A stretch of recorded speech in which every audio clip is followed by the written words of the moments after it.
Ask you something about being pretty cool, AK. Did you like, because the only time I saw you was getting food. Do you like the new, it's just week one, but did you like the whole, kind of peppers and the hot dogs and the onions and the Ravi's out on the banana pepper hot dog No, philosophy, don't. but Why would like, you do that to hot dogs? Why like would you do that to what hot did dogs? you Right. think about the setup? Yeah, I don't know what the hot dog did to you. Why do you have to put peppers on it? Exactly. I mean, AK. Really? Oh, give me there's a two hot of dog. you now. Yeah. Yeah.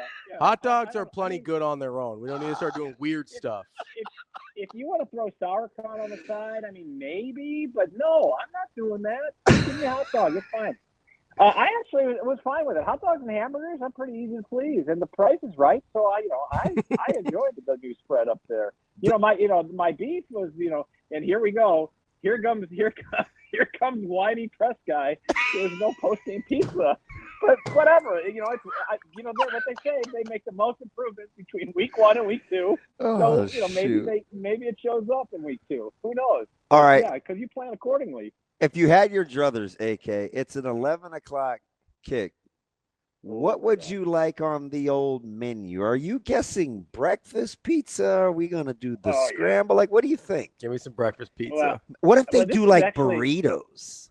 Yeah, this is a big moment for Airmark, right? It's a big moment Yes. to impress the media before an 11 o'clock kick. This is what people want to know about. I know that's for sure. Well, we'll get to the good think stuff. that they're going to try to kind of roll out something impressive. I would think. I think there's options. I think that if what we've learned from Airmark is they like options. So they're not going to just give you one thing. They're going to give you multiple options. So I'm thinking maybe some kind of breakfast dish, eggs or something, or maybe an omelet or something. Not an omelet. No way. I was going to There's say. no way they do omelets. I'm just saying pre-made something or other. They pre-made burritos or pre-made breakfast pizza or pre-made eggs. Now I'm hungry. Yeah. So yeah, that's a good call. I never thought about the 11 a.m. thing because that was always an issue prior to this year. Because breakfast pizza, everybody's either on team breakfast pizza or not. I'm on team breakfast pizza. I'm fine with that. A little slice with me. It's okay. I get to know the staff so well. I was joking last week that the oatmeal raisin cookie is still like the poor wayward orphan. We saw monster cookies, sugar cookies, sucker doodles, chocolate chip, zero representation from the old oatmeal raisin. It's a travesty, Andy. Oatmeal raisin are I'm a disgusting. big oatmeal raisin guy, are too. disgusting. What are we doing? I'm on team oatmeal raisin. Are you kidding me? I'm like, fantastic. You had me with the hot Yeah, dogs. it I'm out on deserves oatmeal more raisin. respect. I'm out on the oatmeal It raisin. deserves more respect. Yeah, It does. I will say the cookie selection was lacking. So AK, let me ask you something about the units and the seeking perfection and not wanting teams to don't schedule Nebraska again. At what point did you think you were going to see some sort of drop off versus how the game actually played out? Because I couldn't remember the last time I saw 3 proficient quarterbacks in a game that looked like they were well coached. I got to go back to like Turman in Arizona State. Yeah. No, I'm dead serious. No, I think you're right. We've seen decent play from a backup very sporadically over Yeah, it's hard to I see a think good backup when you know he's starting the next week. Mm-hmm. Yeah, I agree. And that I was ready for a drop off mid third quarter. I thought they would play decently coming out of the gate, and then kind of have a little chuckle fest. But to lay the hammer like they did, I was impressed. And maybe now knowing what we know about what happened at halftime played a role. And I was the thing that I was most impressed with, to expand on your point, was not only was the quarterback play outstanding from unit to unit, but also across the board, whether you're looking at running backs or you're looking at the defensive line or what have you.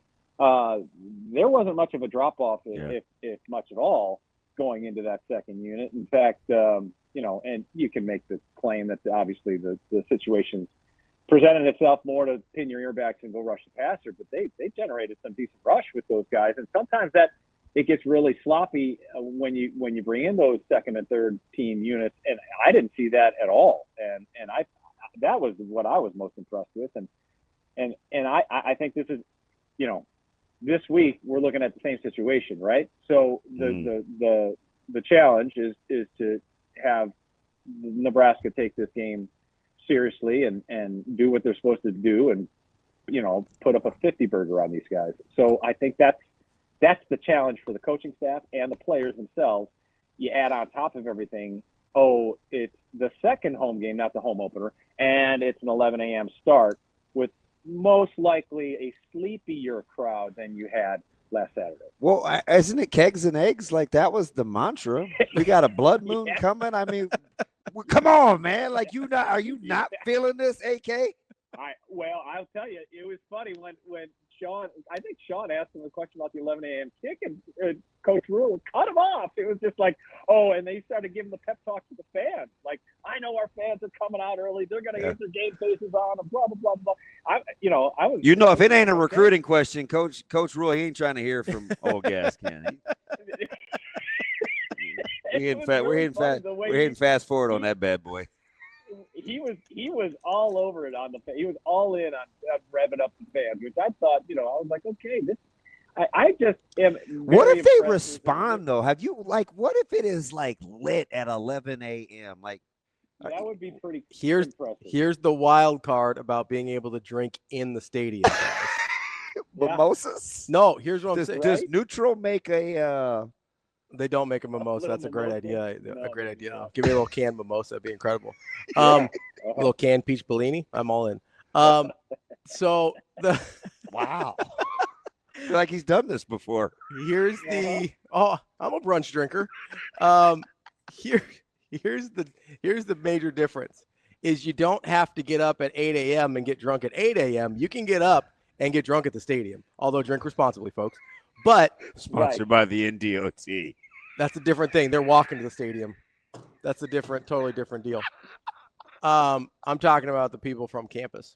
Strictly. Oh, shoot. Is you can go. You don't have to get there at 7, 8 o'clock in the morning to get a couple drinks in before the game. You can just get them right there at the game. I think we're looking at a totally different type of 11 a.m. start than we've ever had. AK. Well, I agree, and I do think that the pre-gaming will be more condensed because, man, Saturday it was spread out, and there were some fans that were lathered up knowing that what the price tags were when they walked into the stadium, and the fact that they weren't able to leave. I was impressed with the student section being as full as it was when it was, and how it sustained.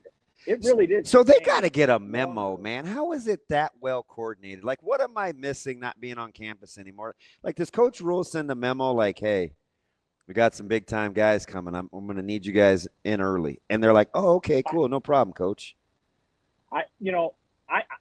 My daughters both were there, and they were there early, and because they just said they didn't want to miss anything. And I'll tell you, for two girls who, are football fans, but not like diehards, but they are really into this team. And they say that, there's chatter about this team, and that hasn't been said in years past. You know what I mean? There's chatter within the student body. And I think that's important. You get the students revved up, and Coach Rule made mention of it before. He's like, they know, Nebraska knows that the students are the future student ticket holders, those. He said that on future several leaders. Occasions. He knows what he's. Yes. Yeah. I hear you. So I hear you. You instill that early, and these students now want to come back and buy their season tickets and donate, whatever in the future. This is where you kind of light the fire, and I think that's a very, very smart and terrific approach to sell your program. That's our guy, Andy Kendeigh, AK. Appreciate the time as always. We'll talk to you next week. Fellas, be good. DB, we'll see you bright and early for breakfast burritos or whatever the heck they're going to serve. You got it, man. I'm going to be hiding out in that place with the big red door. Come say hi. Okay, we'll do. Thank you.